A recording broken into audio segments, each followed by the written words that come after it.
আসসালামু আলাইকুম। দেশে এবং দেশের বাইরে থেকে যারা আমাদের এই চ্যানেলটি দেখতেছেন সবার প্রতি রইল আন্তরিক ধন্যবাদ ও শুভেচ্ছা। আজকে আমরা আমাদের এই বাগানের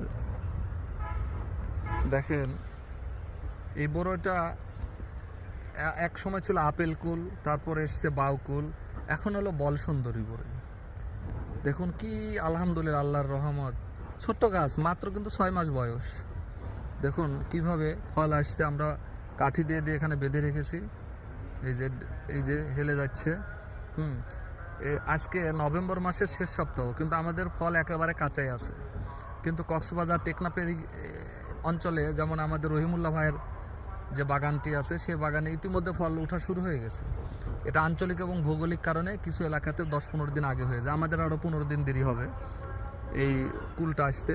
এই যে কুলের জমিটা লক্ষ্য করে দেখেন, এই যে বরাবর বরাবর নতুন বাগান তো সেভাবে এখনো গাছ ভিড়ে নাই। সে পর্যন্ত আমাদের সাথে থাকুন।